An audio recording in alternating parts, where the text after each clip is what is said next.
Hello, kind-hearted people of Earth and beyond.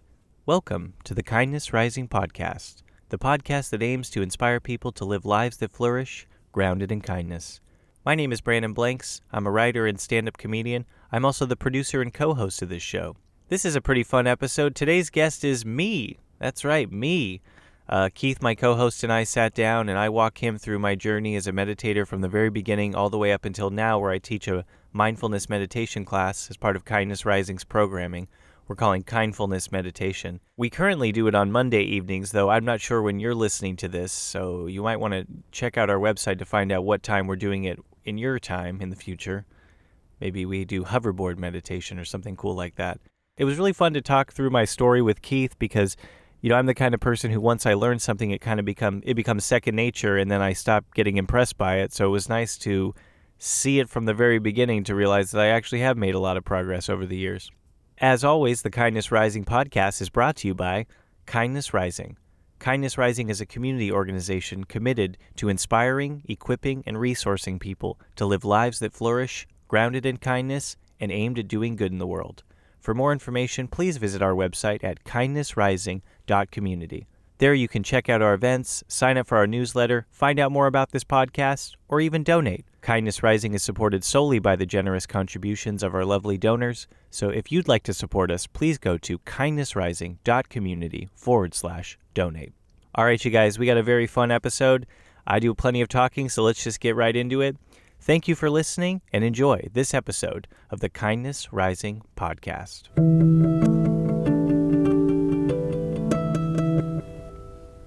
Welcome to the Kindness Rising podcast. This is Keith Page, and I am so excited about our guest for today's podcast. You're going to be meeting my friend Brandon Blanks, and I hope by the time you're done listening to this podcast, he's somebody that you're intrigued by, and that once you get to know him, you'll see why he's my friend, and he's just a amazing guy that is going to be shaping a lot of what happens around Kindness Rising, not just our podcast, but a lot of our look, our vibe, our tech, and what I'm most excited about is our meditation class, and that's why he's on. So, hey, Brandon. Hey, Keith. And if his voice sounds familiar, he's also, it's funny because he has also interviewed me for one of the podcasts. And if you start at the beginning of the podcast, maybe you've already heard that interview. That was done by Brandon. And then I'm interviewing him, but down the road, he and I are going to be basically kind of co-hosting, producing this together. So he's a voice you're going to get to hear a lot of in the future. So, But not today. It's all about me. That's right. That's right. It'll mostly be me interjecting comedic timing in the regular show or asking strange questions. That's right. Yeah. So Brandon, here we are, and man, I am so looking forward to what we're going to talk about. And before we jump into everything people want to know or didn't know about meditation, along with your story, why don't you give us a little backstory on who you are before you ever even came upon this idea of meditation? Who am I not as removed from my meditation journey? Yeah. So when on my bio on the website says I'm a guy who wears many hats. So I've done a lot. I would say now I tell people I'm an artist because I work in a lot of different mediums. A writer. I'm also a stand-up comedian. But I would say, that artist is the best way to describe it, because then you kind of come at everything. I can do lots of different things and it all kind of ties in. It's really just about trying to find new ways of expressing new ideas. That's sort of the through line for the stuff I do. I was a screenwriter for a while. I worked as a video editor for a lot of years. I'm a graphic designer. When you work in media these days, you got to kind of do everything. And so that's just been my sort of way, I'm pretty good at a lot of things. Yeah. And so I've used that to write screenplays. Most recently, I'm doing stand-up comedy. That's like my main art form that I'm pushing, which is interesting because I went from filmmaking, which is very collaborative, to stand-up, which is almost the least collaborative thing you can do. So it's just a big, there's so many different types of things to get involved in. I'm also going to be trying to do some like art installations with Kindness Rising in the future. So that's something I'm excited about, more like in real life art or reality, I was calling it today. Reality. You are great with words and phrases and how they all fit. Wordsmithing.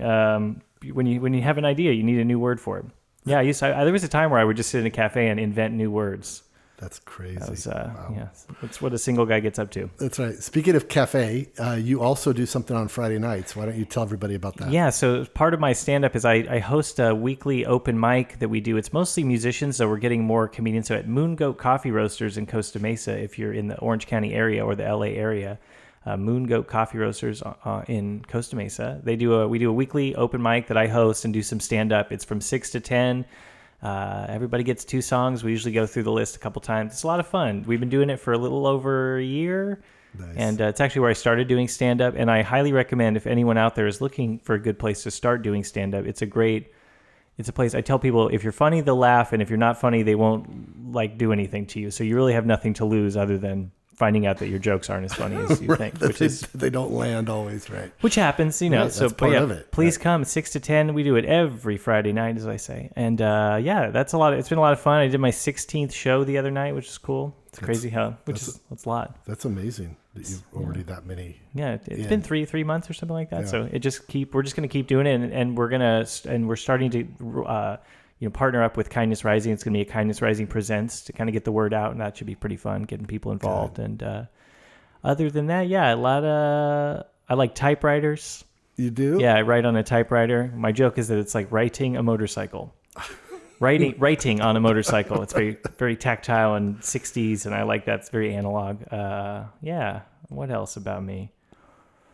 Yeah, that's about it. So that would be the non-meditative side. Though meditation is a big part of my art, I would say, and a lot of my art does come from visualization stuff that happens during meditation. That's not exactly the type of meditation we'll be teaching in my class, but meditation is such a broad term that there's so many. It all kind of ties in, and I think that it's an art form in itself, and maybe that's sort of how I got involved. But yeah, I think that's a good place to start is maybe for our listeners, when we say meditation, or when you say it, when you start to unpack it, what is this experience kind of in a nutshell that you're talking about when we meditate? Yeah, what is meditation? Yeah, so that it's a very vague term, though I heard a really scientifically cooked down one the other day at something, but I didn't take the time to memorize it. So here's my definition of what meditation is to me, and that is, it's a conscious exercising of your mental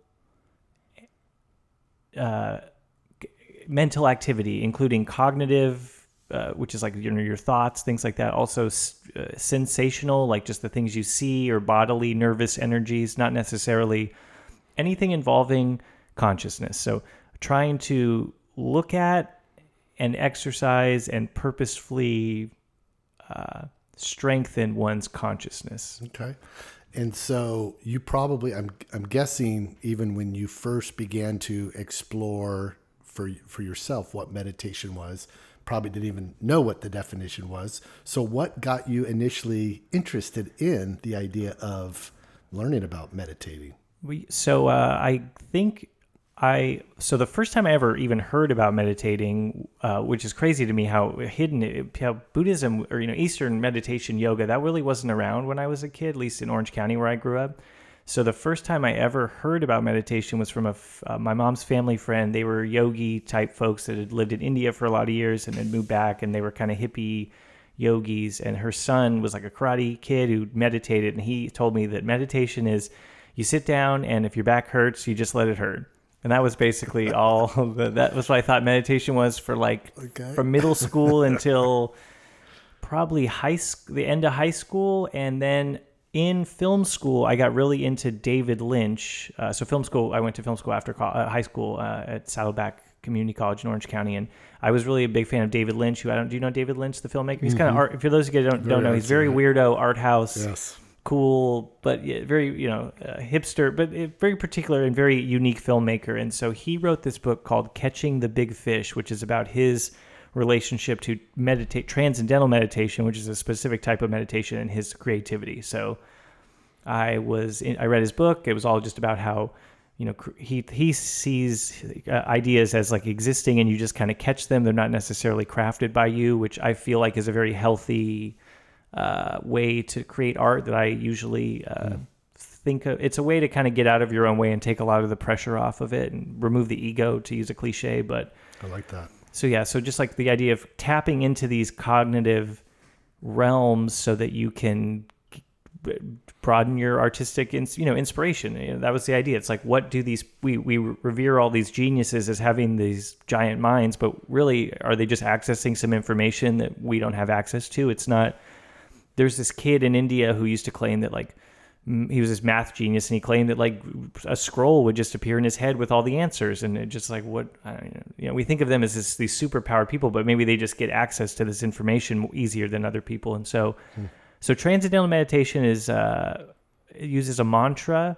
You repeat a thing, you repeat a sound, usually like om or and you're supposed to get it from the center that charges you $1,400 for a mantra, but you can also look one up online. So I just look one up online, and what you do is it basically, you repeat something so many times that it overloads how you can kind of talk to yourself in your head. You can have like speaking thoughts, but you just hear them, right? Mm-hmm. So that the active thinking part of your brain loops on this sound over and over and over again until it kind of gets its own momentum, and then that part of your voice goes away, and then there's some sort of transcendental bliss state that you get, and it's supposed to be add to creativity, add to like relaxation. It's supposed to be good for your health. You just do it for 20 minutes twice a day. I think the Transcendental Meditation is also called TM, trademark. Mm-hmm. And so that was the beginning of it, and I did that, but that was, like I said, for gaining bliss states, creativity.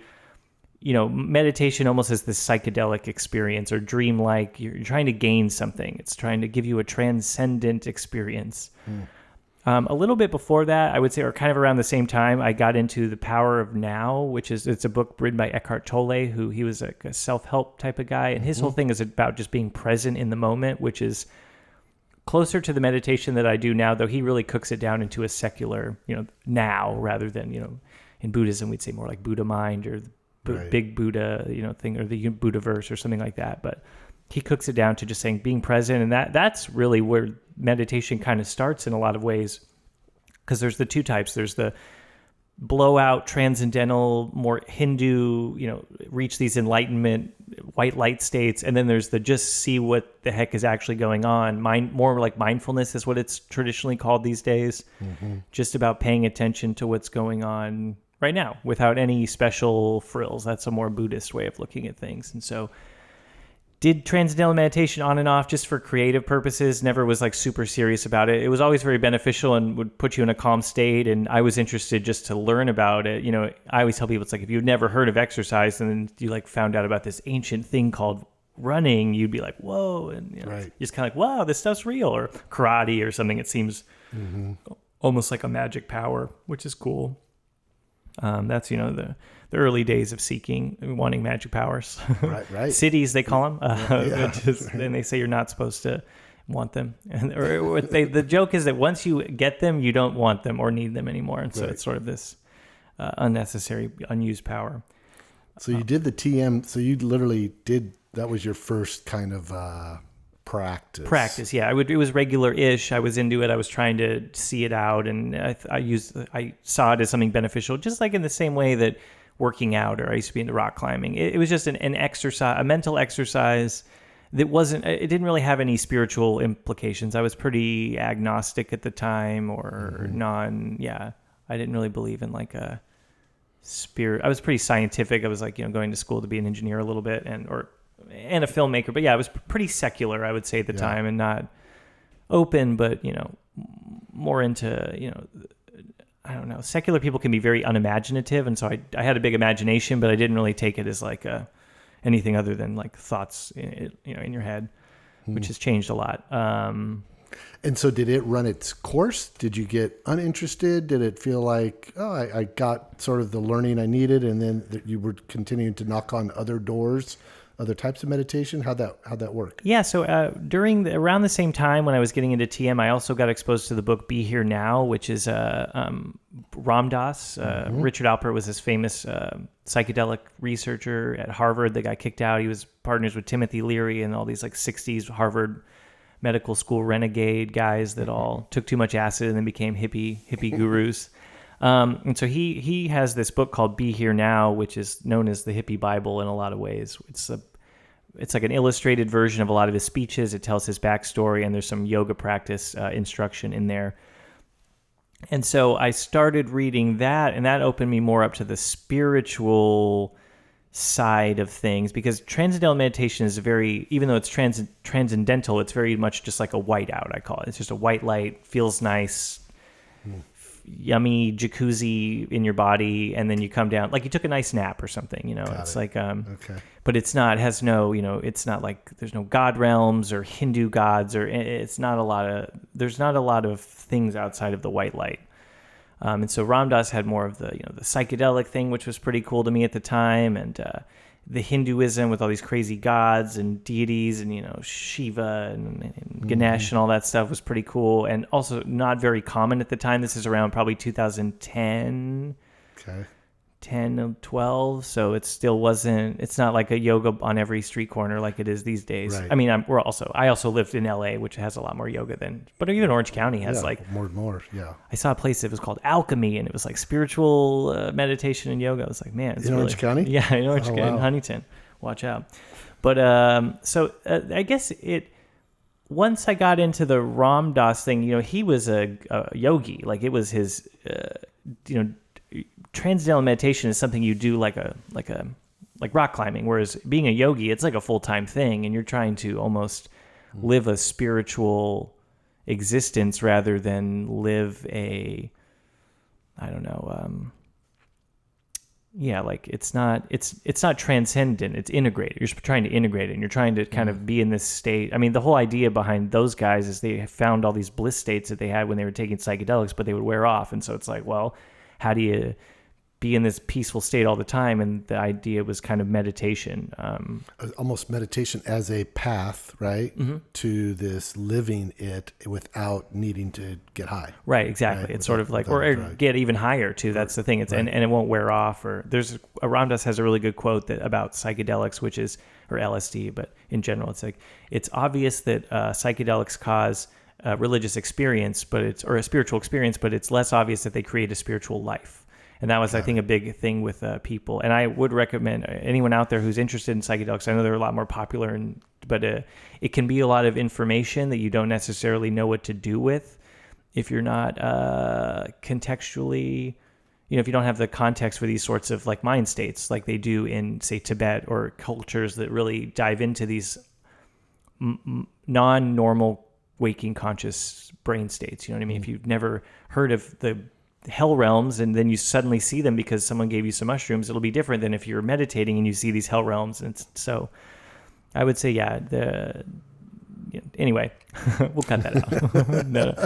But so the reason is, so I started thinking of it more as like a way of life and being more spiritual. I started dating this gal at the time whose dad was a Zen Buddhist. He was very secular, but it was something he meditated every day. So it was a big part of his thing. And he gave me some books about Zen. And then I started after college. It's a lot easier to be kind of the hippie life, and then I moved to LA where I was involved in the entertainment industry, and it's very much though there's a lot of spirituality in LA, it's not necessarily tied to the film industry, and so I was kind of focusing more on my artistic commercial. I was like 20, just right out of college, trying to focus on that, and so it kind of fell by the wayside. Stopped meditating, was just busy, didn't really focus on it. I don't feel like it really. The thing about meditation is it's really good for you, but it's not like something that, if you don't do it, it doesn't make your life like worse. There's no like come down or right. it just has a benefit, I would say. And so it's not like it's not like that. Sometimes the Christian attitude towards Jesus is like life without him is impossible. And it's like, that's not how meditation is. It's like, it's only something you can do. It's like exercise. It's like, the idea is it's only supposed to bring benefit. But right, you're not like yearning for. I don't think. It's probably good, but it's not something that we're like yearning for in the way that It's just a clarity. And that's the other thing too. The Buddhists say it's nothing special, and so all you're getting is your mind cleared. So it can feel like you're not, in the same way that some people tell me when they take like medication for their mental illnesses. It's like it just puts you at this baseline where you stop noticing that it's working because it just feels normal. There's not this like cognitive. You don't feel this change that's instant. Right. So. So I just kind of fell off, and then I started getting into Zen meditation and was like, okay, I'm going to be more serious about it. And I was getting into like occult, like Western occultism, which is sort of like they call it magic with a K. And so it's these like, ceremonial rituals from the Catholic Church and all these like, elemental stuff. And that can get really weird. And so the recommendation always is to have a really boring meditation practice alongside that, because you're dealing with all these very, a lot of Western occultism is like initiating dream states while you're waking or while you're meditating. And so it really takes you far out. And so you really want to have something to check in. And so that's sort of why I started doing it again and was into that, and just really got really into Zen meditating. And I got this book called Zen Mind, Beginner's Mind, which is one of the 3 books I recommend. Just Zen is the simplest form of Buddhism. It comes from Japan. They just sit. All they do is sit and kind of look at their thoughts. There's some postures, but it's just very simple. It's even simpler than the thing that I teach, which has like a couple of steps and there's sort of a task at hand. Whereas the Zen, at least that I was practicing through this book, is very just look at your mind, just see what's going on. What the heck is really going on? Because we don't hear it. It's there's a lot going on in our mind that if we're busy looking at the world or listening to our own thoughts, we don't hear. And so that was like the first. And so when I got really into Zen meditation, that was the first time I really got into like the feeling of your mind being still, because that's sort of what happens. It basically runs, you close your eyes and you don't give your mind enough to do. And there's this moment about 15 minutes in, I call it the bus shows up, where like your thoughts just kind of stop and then you're there and it's very peaceful. It's actually more like the traffic stops. Like you're sitting by a busy road at a bus stop and then all of a sudden all the cars are gone and you didn't do anything. You just kind of waited, and that is like a very nice, peaceful state. And I don't know if that's called enlightenment, but it certainly feels like it gives you a distance between your thoughts because they kind of stop. Like you feel like you're thinking, and then it becomes like more energy to think these thoughts. And then eventually they're just kind of, you can't see this at home, but I'm moving my hand in a spinning motion. It's like the wheel just kind of stops eventually because you don't give it enough to deal with, or you don't give it any more energy. And then you're just left with quiet. It's kind of nice. Let me, so I want to reflect on the metaphor of somebody who takes up a particular type of exercise and they do that for a while and maybe they're seeing benefits, but then they shift gears and then they, maybe try some other exercise and, do another type for a season of life. And they're probably noticing, based on the type of exercise, their body's changing, or they're feeling more disciplined, or they're getting runner's high, or they're finding positive benefits, right? And would you say for each one of these along the way, from the TM to the Zen to, was there one more you mentioned? Or the Tibetan, or the mindfulness Tibetan, we're going to get into. Yeah. Were you experiencing different positive results that you could look at and say, wow, here's how this is? Like which level of fitness does this make you fit in a certain direction? And just impacting you, changing you. You were finding it beneficial. I find you to be, I would say in many ways, very thoughtful, at peace a lot, friendly, but I didn't know you 10 or 12 years ago. So I don't know also if any of those things affected you and made you better. Yeah, like I said, it's a slow burn, so it's hard to really look back. And I wish I had video evidence. I could look at old Facebook videos and see how my real progress. But I would say, like I said, the TM for Transcendental Meditation for me, it was the first time that I ever really tried a technique that worked, and that benefit was like I said, bliss states, made you feel good, made you feel something that was different. It was like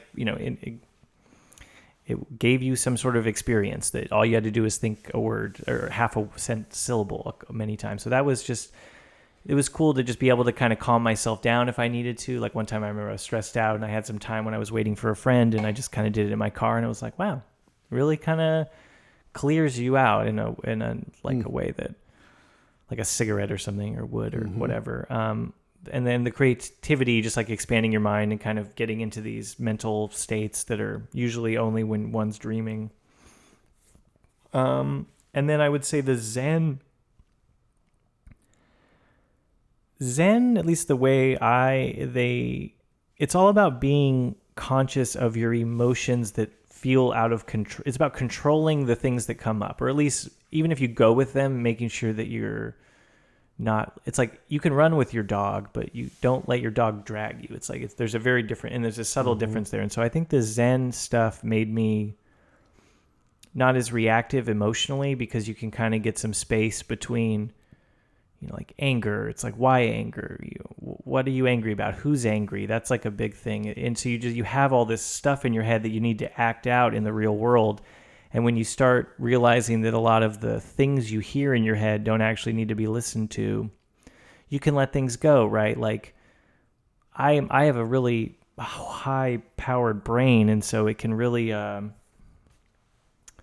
think about whatever it wants to think, and that's not always a good thing. And so for me, it's nice to be able to get space between whatever thought my brain is throwing at me, because I think part of my gift of my brain is that it thinks about lots of things, and so I can see a lot of like angles on things, but it also I see negative angles that don't necessarily need to be seen as the main picture, because sometimes negative thoughts are a lot more, they feel real because, life is tough and all that kind of attitude, even though they're just part of the spectrum of looking at something.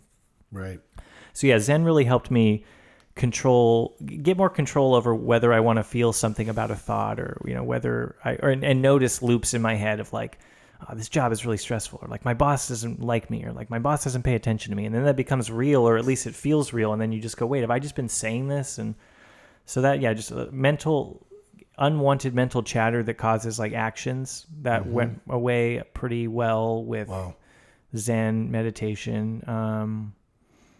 So it sounds like it really does help you think about your thinking and reflect on thoughts and the repercussions of them, or if you want to continue them or extinguish them, or at least be aware of the thoughts you're having. Yeah, or see what there's trying to tell you. Like there's a real kind of dangerous phrase they hear a lot in the Eastern, so it's like, you're not your thoughts. And I think that what that means is, and that's true, like you at your core are not your thoughts, but I think some people take that as like that you shouldn't listen to your thoughts at all. And it's like, no, you should listen to even your worst thoughts, because they're saying something about you, or at least about something. So it's every thought is like, it's like advice, it's all good to listen to, but you don't have to take every piece of advice, right? That's not advice, is to be discerned through, right? And so, but yeah, I would say that's, and I've noticed a lot of people who do meditate a lot. A friend of mine, people always think she has an accent because she just speaks very consciously when she's talking. She's very meditative type of person, and most of the time she will be very she's very she speaks with intention, and I think that helps. Meditation helps with that, because you kind of become a little more present, and it's not just this thought straight to the mouth. Like some people, what they call like word diarrhea, vomit or whatever. Right. They just, how's your day? Blah, blah, blah, blah, blah, and it's like this loop that they can't control, and that's what we're trying to not have, at least. And Zen meditation helps with that, because you just look at it until you realize it's just a loop in your head. Got it. Okay, so then was there a next layer that came after that next type of meditation? Meditation, yeah. So Zen was kind of always around. It was just my practice, like whenever, I'd fall in and out of it depending on how busy I was, but it was always kind of the thing that I did. Like on my lunch break, I would go meditate and do Zen.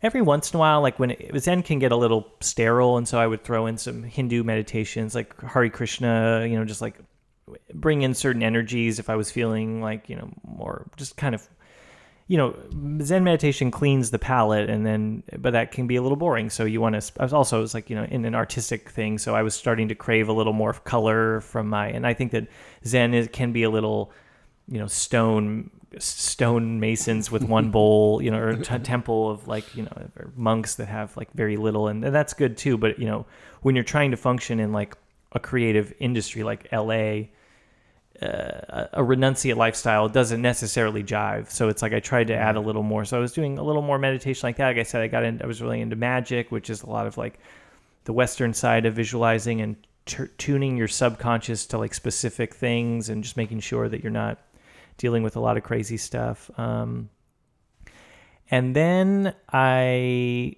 basically just kept the meditation practice as a mental health, exercise for a while. And then after that, right when I was kind of leaving LA, and I ended up like having some work stuff, was kind of unsure if this is really what I wanted to do. And I was getting really into Hinduism and like Rastafarianism, and that I had always been into these spiritual things academically, or at least like that's sort of interesting, but I wasn't a true believer, as like, right. to use a Christian metaphor, it's like there's some people that go to church, and there's some people that are like born again on the street with a Jesus loves you sign type of people. And so I was looking to lean more into my spirituality. I was kind of dissatisfied with the material side of my life, and just for feeling like it was, maybe it wasn't for me, or it was maybe for an older version of me, and that this is more interesting. And so I quit my job. I had left my girlfriend, just moved back to Orange County, was trying to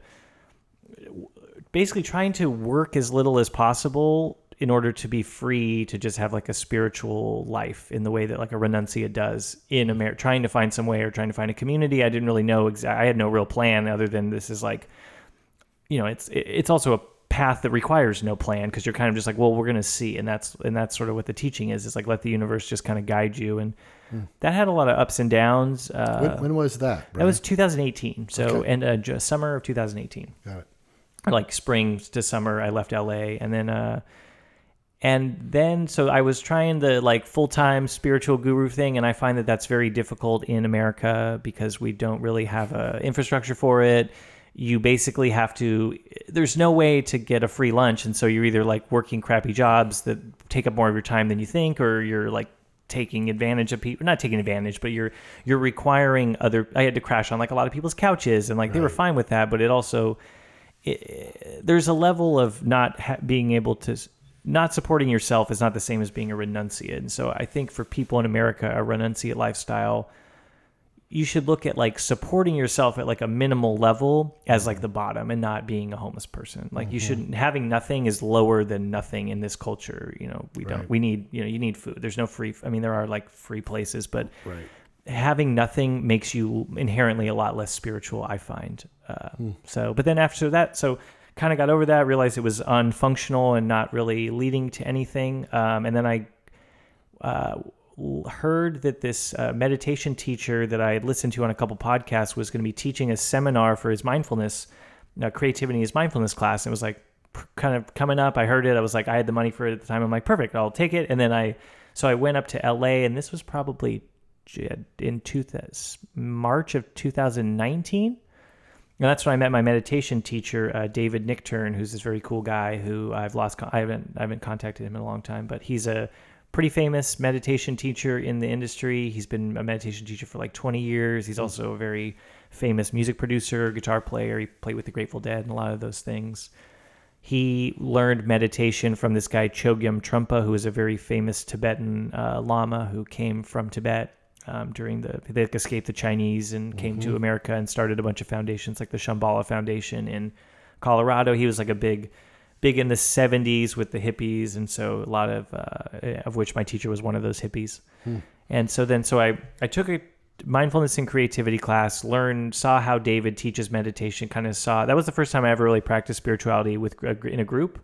Oh, so wow. That was kind of cool to see other people and see where other people were at and discuss it, and see.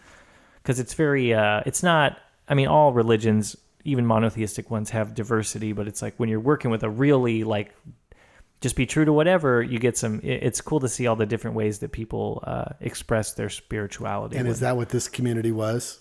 Yeah, it was had like the freedom for people to express how they... Yeah, it was just, it was so many people that it felt like a really safe space to kind of have, a lot of people probably heard about this through a podcast. And I feel like a lot of people listen to podcasts. One great thing is you get a lot of information, but it's very isolated in a lot of ways. And so it's usually just you listening alone.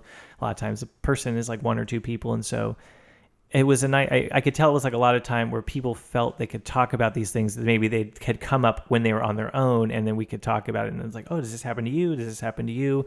And that was very cool. And then so from there, David was like, I'm doing a teacher training class, and so if some people from that kind of joined on, and so I started doing we would do like a 3-day retreat. So you come and learn, and it was associated with this yoga studio, which I don't know if they're still around in LA, called Samarasa. So they had just started, and so they were trying to do a teaching program through there to have people teach there. I ended up not finishing. I did 3/4 of the program, but I ended up not finishing it just because I had it was over the course of like 4 months, and by the time like I got to the last thing, I had some like family stuff, and I had to take a job, and so at the time I realized that while it was cool that I was going to become a meditation teacher, it wasn't something that was going to be like immediately able to pay the bills like I had kind of thought it might. And so I kind of had to quickly get a thing going. And so I took some time away from that, but I continued to meditate. Part of the becoming a teacher was you had to meditate every day. Like you had to, that was part of it. And so that discipline has really helped me fully. It's one thing to run, but it's one thing to run and train for a marathon. And like once you train for a marathon, it's like since I did that teacher training and the real discipline, it's like there was a tangible, unreversible change in a lot of ways. Like I feel like when I get back to meditating, it's not something I know how to ride the bike. It's a little dusty maybe or a little rusty, but it's not.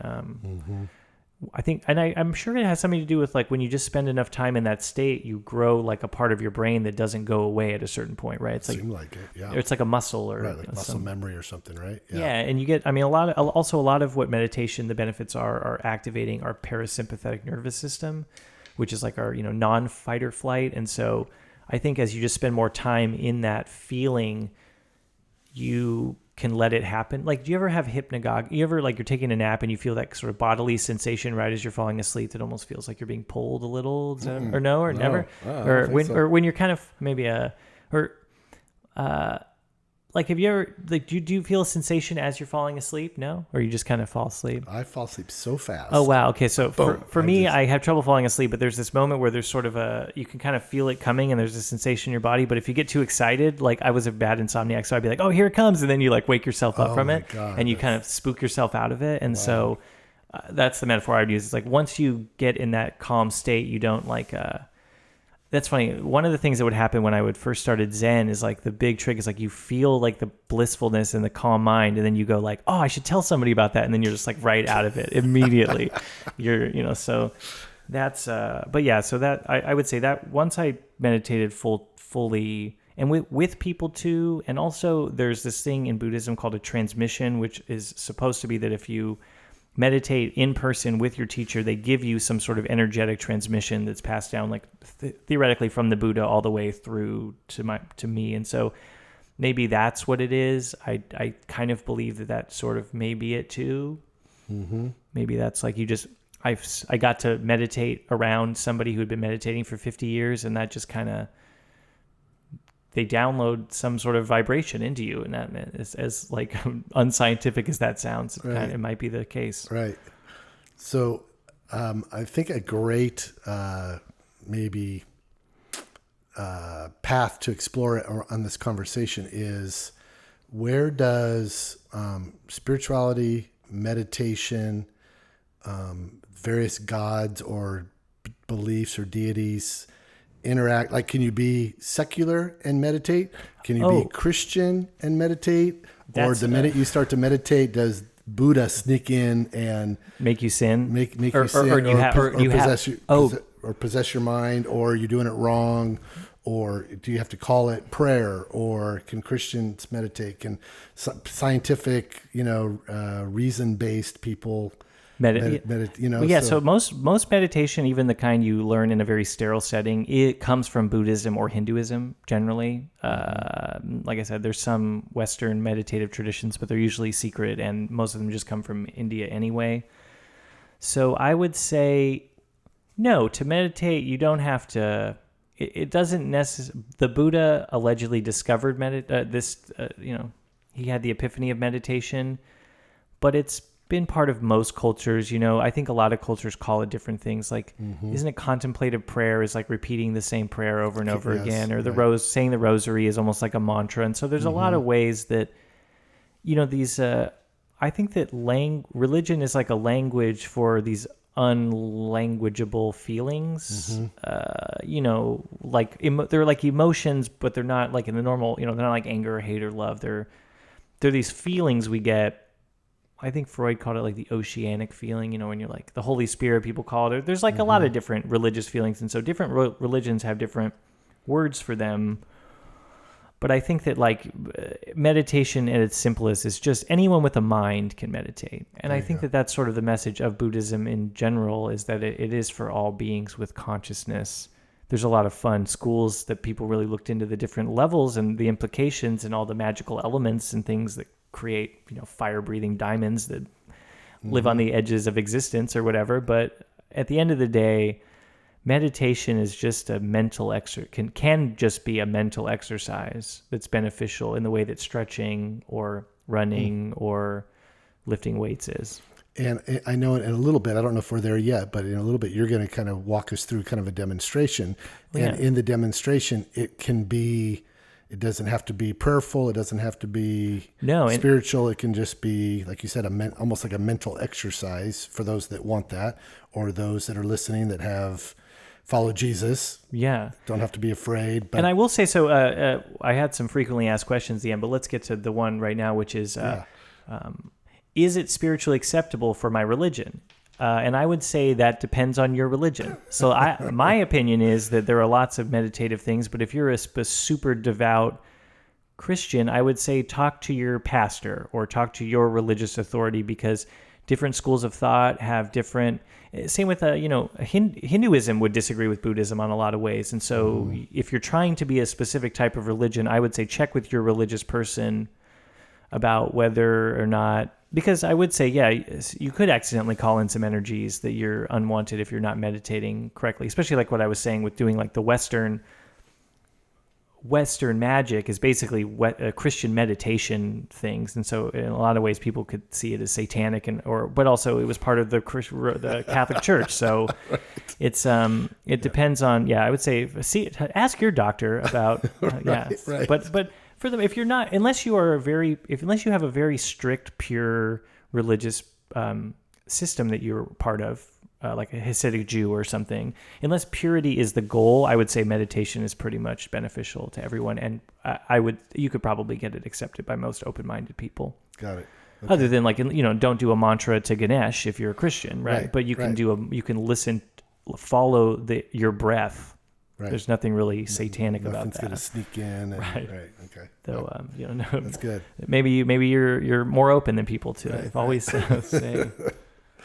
I'm into that. I'm a big the breath being the gift, right? The fact that we have breath is a gift, and the idea of following my breath as I am practicing my meditation, right? And just acknowledging it as a place of focus, but also gratitude that I have it today. Because it's you're addicted to breathing more than that's the we can live for days without water, weeks without food, minutes without air. Right.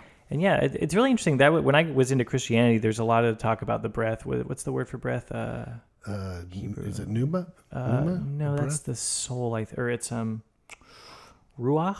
Oh, right? Yes. Right. And Hebrew is crazy. Speaking of crazy words that mean millions of things, Hebrew is the bedrock of that. But it's breath is so. Maybe we'll get into. That's a nice segue. So, real quick, so this is a quick plug for the meditation class that I'm going to be teaching every Monday over at Estancia Park in Costa Mesa. The address, I believe it's 1900 Adams. And before you go, maybe go to our website just to confirm that, because if there's a change, so we won't be able to update it on the podcast as much as our website. This is the past, and so if you're trying to live in the moment like good meditators, I would say check our events page on our website, which is kindnessrising.community/events. And so just to check, the plan is to do it every Monday, but you might be listening to this hundreds of years in the future where no one. We'll get this. So this is the technique that I learned from my meditation teacher, David Nichturn, whose book I highly recommend, and we're going to do some book recommendations at the end. He's an awesome guy. He was on this cartoon, The Midnight Gospel. He's the meditation teacher of the main character. Oh, fun. So he's a little famous in those worlds. I taught this gal how to meditate, and then she showed me that show, and she's like, "Do you like the show?" I'm like, "Oh, I learned how to meditate from the guy that's on the show," and I was like, "It's feeling cool." That's some spiritual materialism for you folks, right there. So the technique that I'll be teaching is a basic mindfulness technique. It comes from Tibet. It's very simple. It's a beginner's, David calls it mindfulness. I'm going to be integrating a little bit of loving kindness meditation. And because it's kindness rising, we're calling it kindfulness meditation. But the technique is pretty simple. It's a 3-step technique.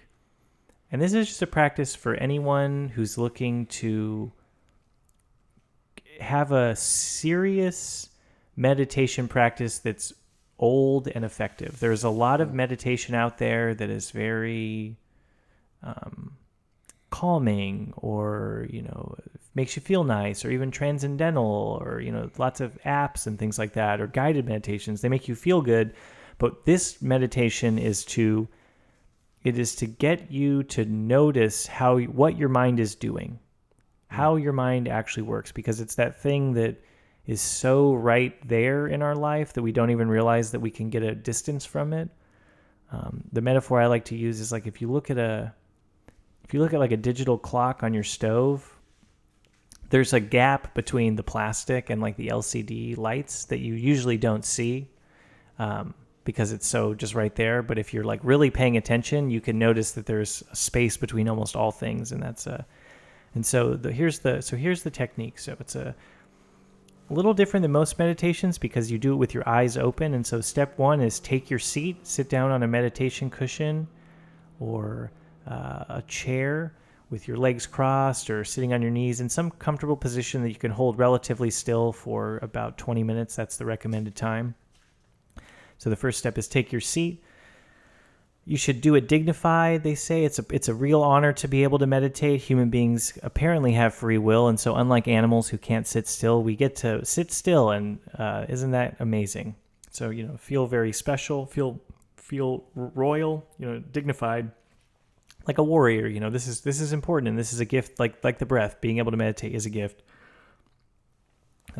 Long back, not necessarily straight spine, but just sit up pretty nice. Put your hands on your knees or on your thighs, somewhere comfortable. And then so that's just get ready, take your seat, step 1. Step 2 is follow your breath. And that can mean lots of different things to many people.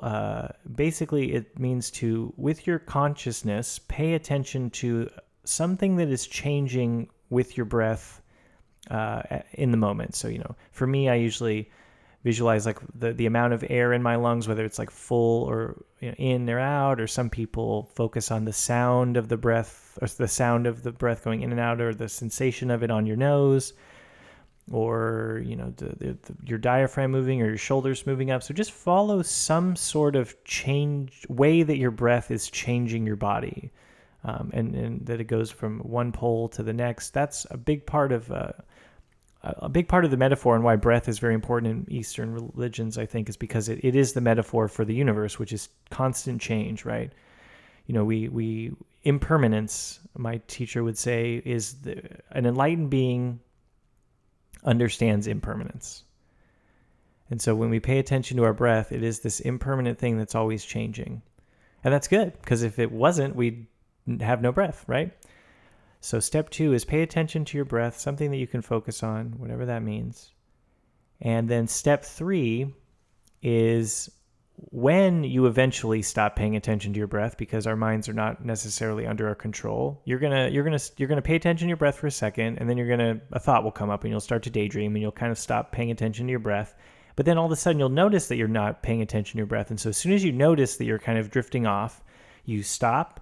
Whatever thought is, you label that thought thinking. You just say thinking, that was thinking. And then you try and return your attention to your breath that you were paying attention to. And so that's it. You just sit down, focus on your breath.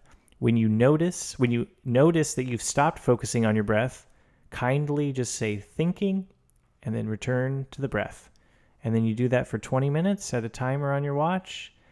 And if you do that about 5 times a week, you'll feel very different.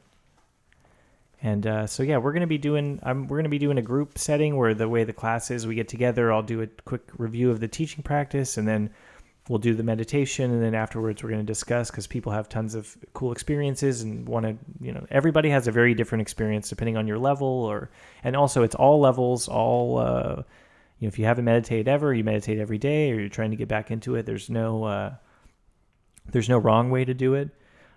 The great thing about this meditation, I tell people, is like no matter how scatterbrained your mind is, there's always a great exercise, because like, let's say you notice that you're only drifting off for like 1 second at a time, and you go straight back to your breath. That's great. You're like, wow, you only drift off for 1 second. That's cool. But even if you don't pay attention for 10 minutes and you catch yourself halfway through, what you're really doing is you're proving to yourself that you can be so far out there and still have that memory of trying to pay attention. So that's what we're sort of doing, is like, we're trying to create a little trigger at every level of disattention or non-attention, distraction, maybe you call it, at every level of anytime you catch yourself at any level of distraction, it's good, whether it's like a heavy lift so there's really no way to do it wrong. And that's what's kind of nice and relaxing about it.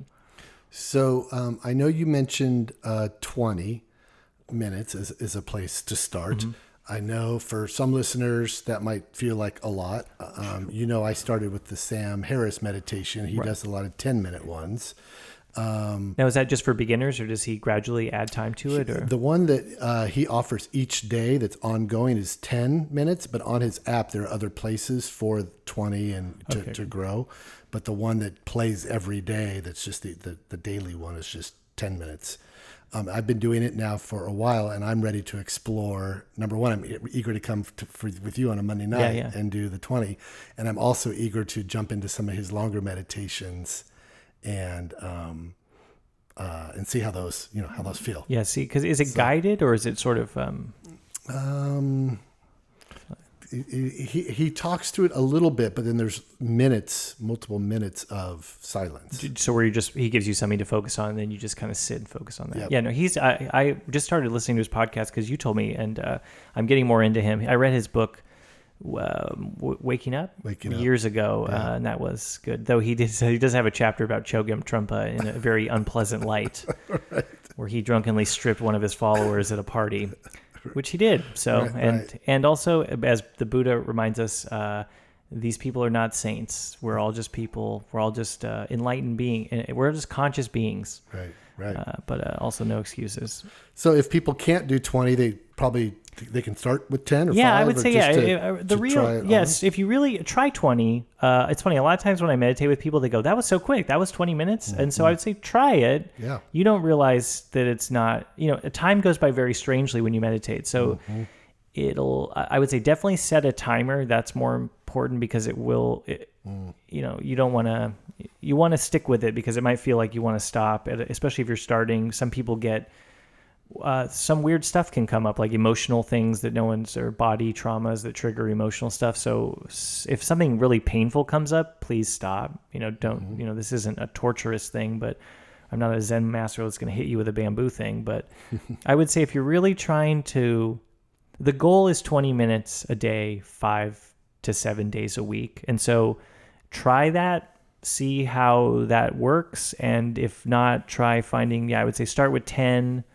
Don't start with 5. 5 is kind of too little. Mm-hmm. You really don't get. And the truth is with 20, you usually start to kind of feel that feeling of the bliss or the kind of clearer mind state around 18, 19 minutes. And so it's like, the real goal is like an hour a day. If you can sit for an hour, that's where you will.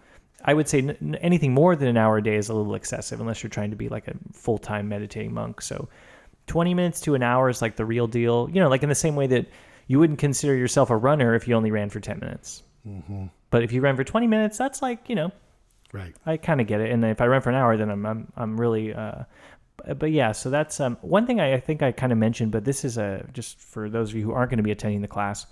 You do this meditation with your eyes open, which I think is different than most meditations. So when you do take your seat, you're going to glance at like something to pay attention to on the floor. I use mandalas usually when I meditate, so I'll look at a little circle or a part of the mandala and kind of keep your gaze fixed a little bit. Try not to move. If you have some pain, it's better to readjust, or it's better to scratch something really quickly than to like dwell on it and let it grow and grow and grow. But you want to stay still. A lot of the meditative practice comes from just like staying still. It's a lot of the like calming benefits come from just relaxing your nervous system by not moving it.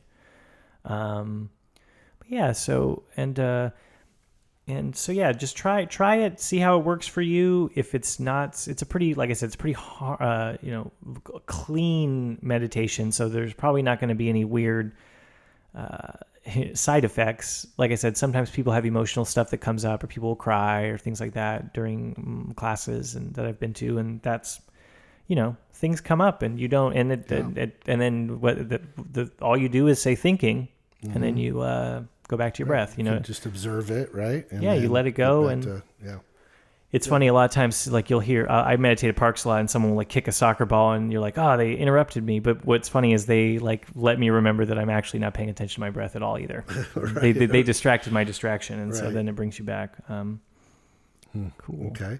So if people have questions, they can write us. Oh, right? You can just contact us. If people are starting to try, actually definitely take the challenge. Yeah, and we'll probably be posting some stuff on our Instagram, so you could also comment on that if you have a question. Good. That'd be maybe Facebook, Instagram, whatever, right? DM us, as the kids say. Yeah.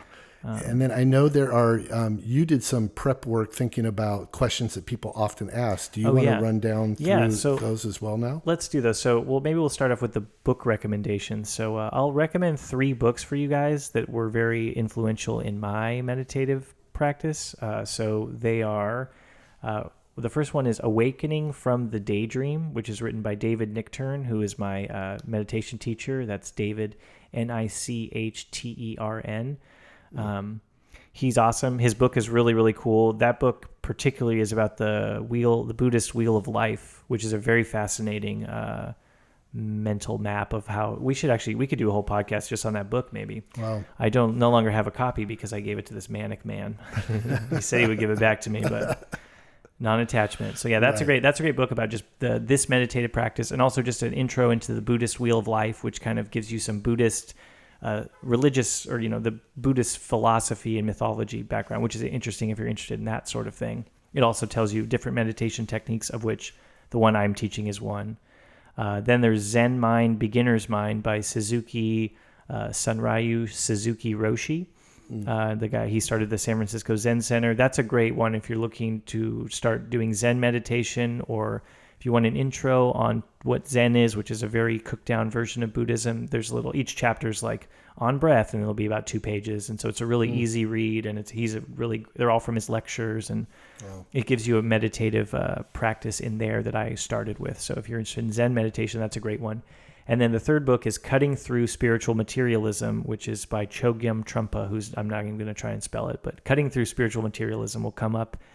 And that's all about meditative. It was basically his warning to Western people in the 70s who he could tell were trying to meditate to become the best meditator, to gain some sort of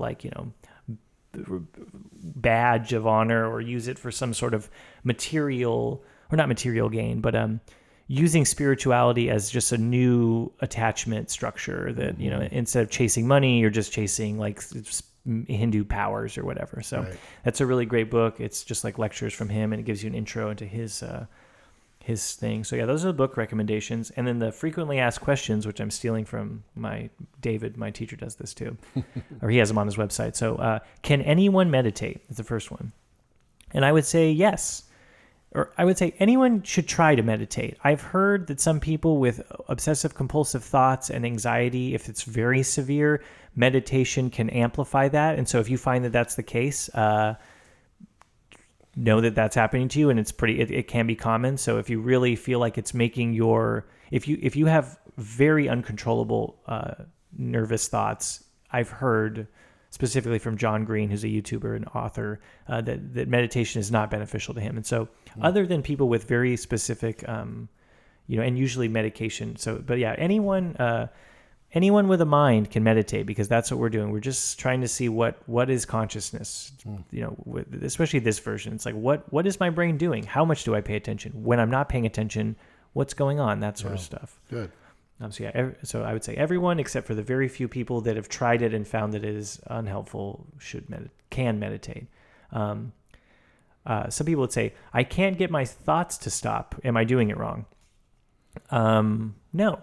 Like I said, the point is not to stop your thoughts. Some meditations, that is sort of the goal, but for this one, it's really just about seeing how much you don't stop your thoughts. That's more important. It's like it's a metric of, the goal is not thoughtlessness. It's just to see like how close am I from this ideal, or, just seeing what, like I said, people say this with yoga, like, I can't do yoga, I'm not flexible. It's like, well, then you should do yoga. Or like, I can't sit still, I can never meditate. It's like, well, then you definitely need it. Or my favorite one is, I don't have 20 minutes to meditate. Well, then the joke is like, well, you don't have 20 minutes and you should meditate for an hour a day.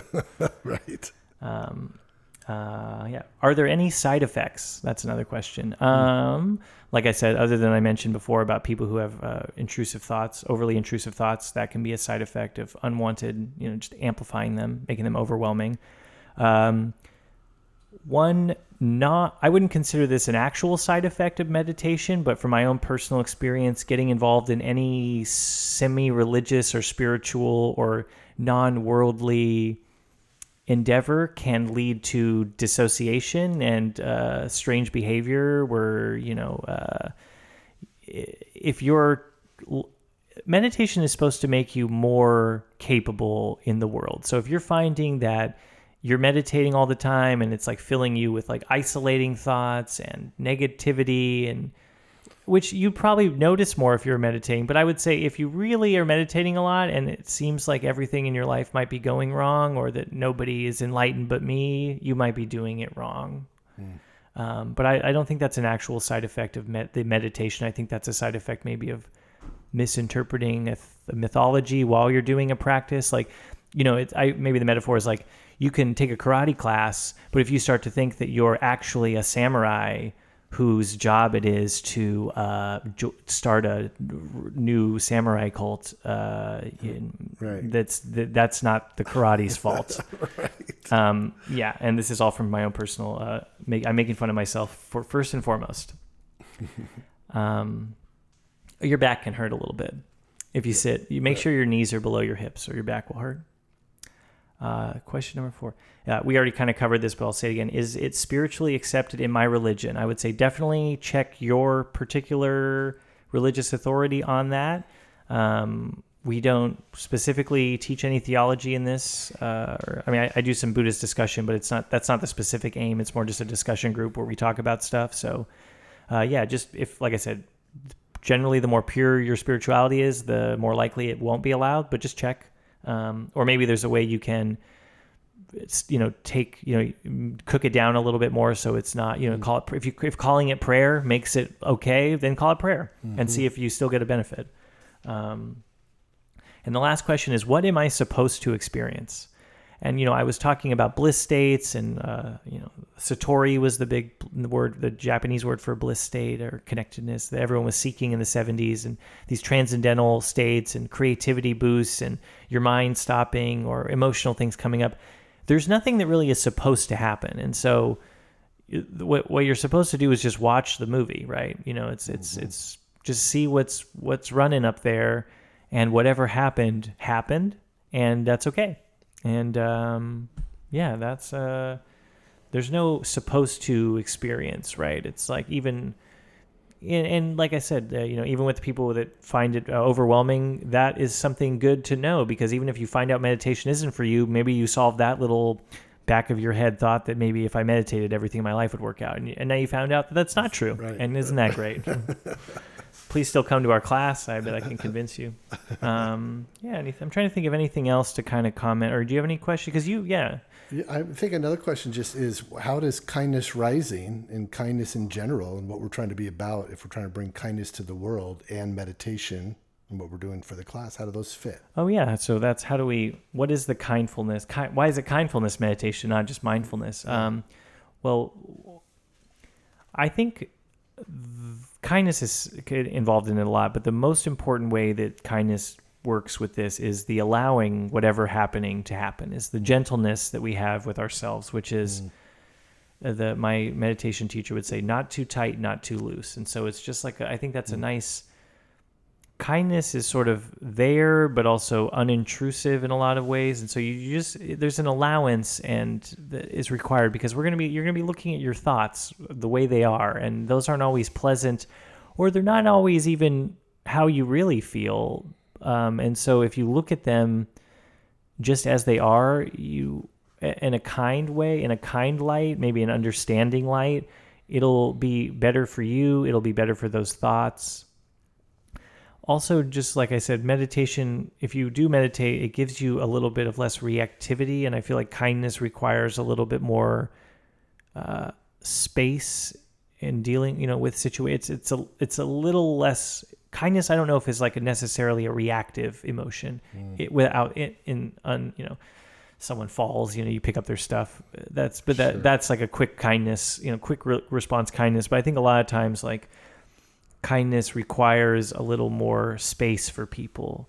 And so meditation definitely gives you space for your own thoughts, where, you see someone, like, I'll admit where I'm unkind. I had a family member of mine pass away from drugs, and I saw this homeless guy that day, and he seemed like he also had his own drug problems, and my unkind mind was saying, why doesn't this guy just get his fucking life together? We'll bleep that out. And so those are the kind of thoughts that I can hear in my head and go, hey, who's, come on. And then you go, right. Like in the way that a little kid, you go, I'm not going to listen to that crap, or that's just me being heard or wanting to change things. And that's a very unkind way. But then, you hear it and you go, I didn't say it to the guy. Right, I went, right. What the hell's wrong with me? I better eat some lunch, And so I think that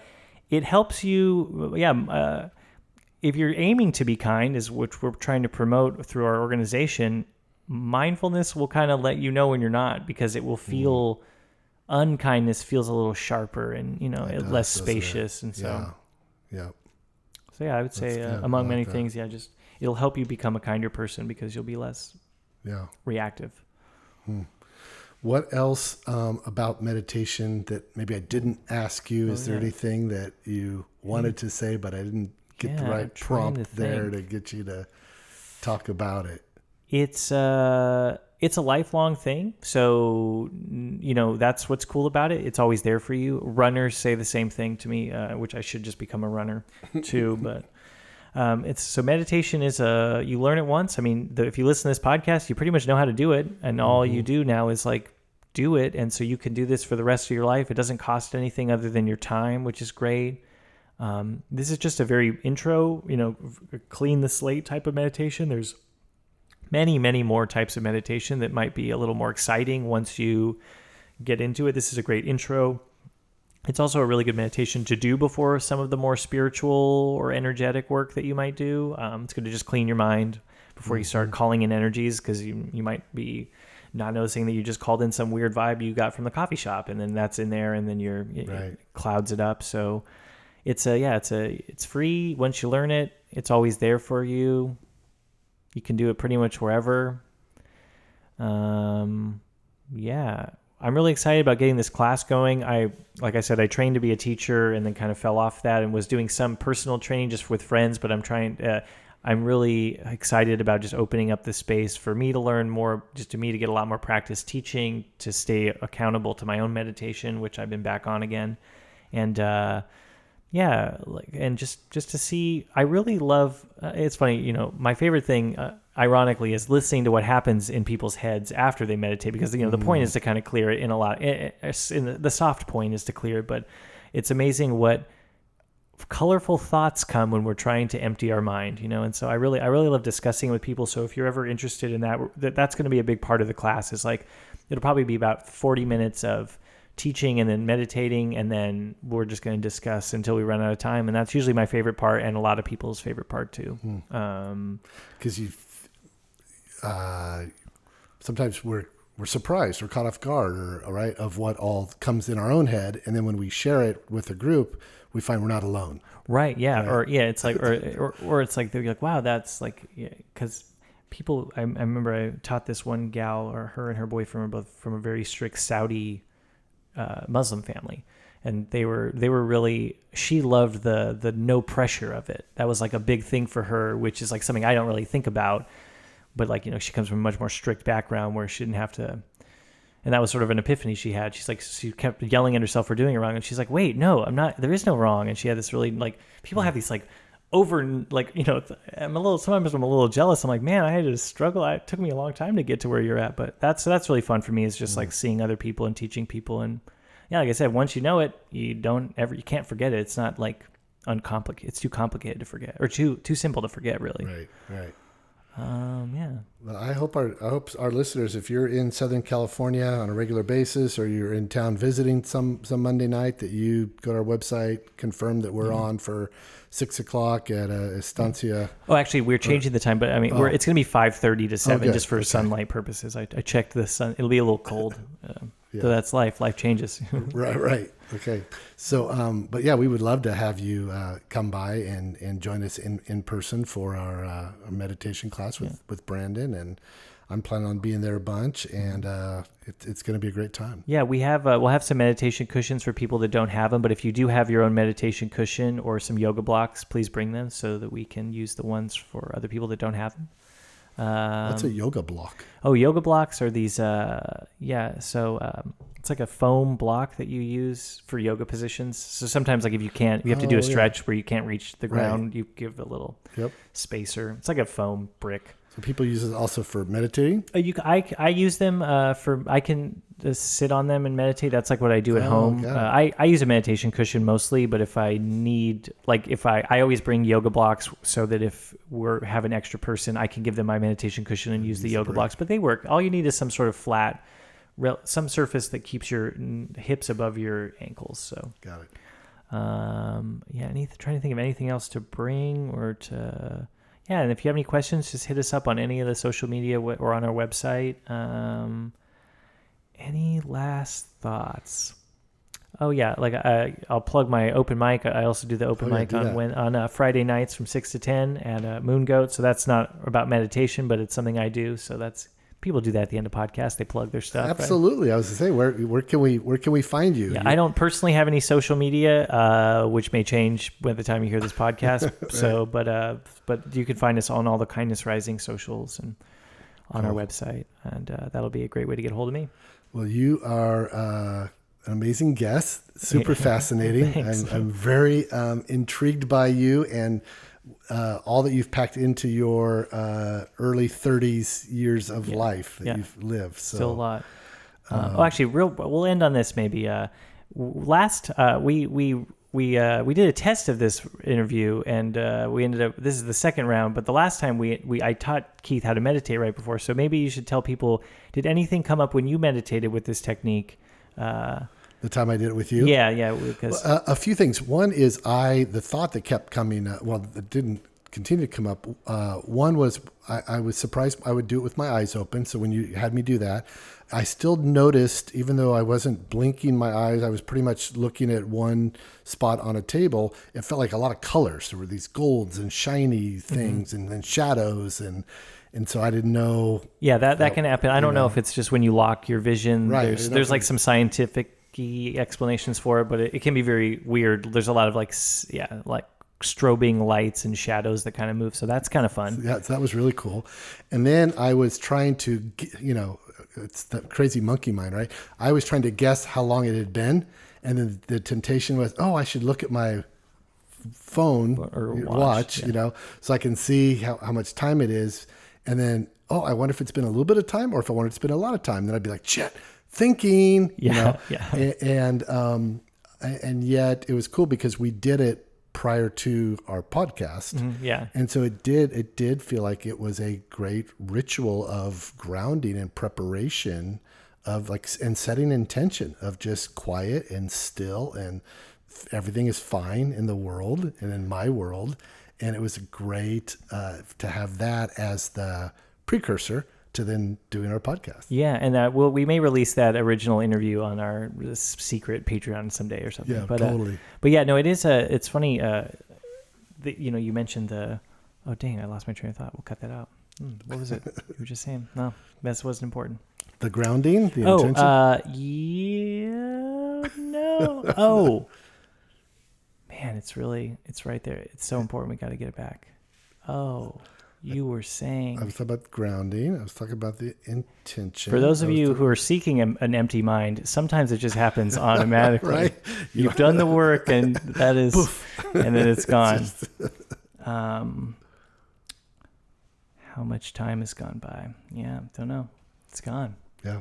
Oh, wow. And here we are in the present moment. That's right. As soon as we pack up the gear and are done recording, you'll remember. Yeah, exactly. Right. They call that staircase wit in the French call that. It's more refers to like when you come up with a comeback too late. Oh. By the time they're down the staircase, you think about it. Staircase wit. Leave it to the good. French. Yep. Right. All right. Yeah. So yeah, please come check us out. When you listen to this, you might want to have to update and check when it's going on still, but hopefully it's still going on. And yeah, join us for kindfulness meditation. No, all ages, all experience levels. Please, if you're an enlightened yogi, teleport in. We'd love to have you float around us. Right. And just thank you for this, for listening. We are new into our podcast journey. We've been doing just a few. We don't know what order we'll be releasing this one in, but it'll be in the front end. And just thank you for your grace and patience in joining us and giving us a listen. And we hope you'll come back and listen some more. Our promise is to keep these podcasts real, from real life, with people that we are interacting with on a regular basis, that we want to wrestle through questions with, grow with, learn from. And maybe people that some people that are going to get involved in our organization. There'll be other people that are going to join part of our community. So, and it'll be me and Keith kind of both interviewing or doing kind of the interview side of things. So. Absolutely. So, and then if you run across somebody you think would be a great guest on our podcast, let us know that too. Yeah. You can, again, just message us or get a hold of us through any of these amazing pathways of communication. Instagram, through our MySpace. I'm just kidding.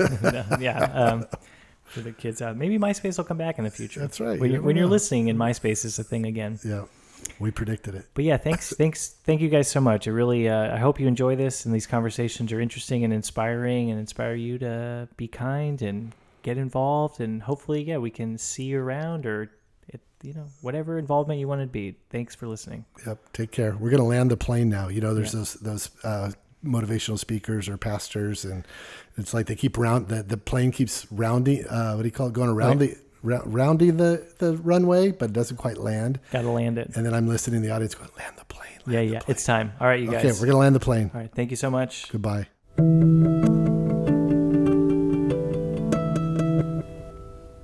As always, the Kindness Rising podcast is brought to you by Kindness Rising. Kindness Rising is a community organization committed to inspiring, equipping, and resourcing people to live lives that flourish, grounded in kindness, and aimed at doing good in the world. For more information, please visit our website at kindnessrising.community. There you can check out our events, sign up for our newsletter, find out more about this podcast, or even donate. Kindness Rising is supported solely by the generous contributions of our lovely donors, so if you'd like to support us, please go to kindnessrising.community/donate.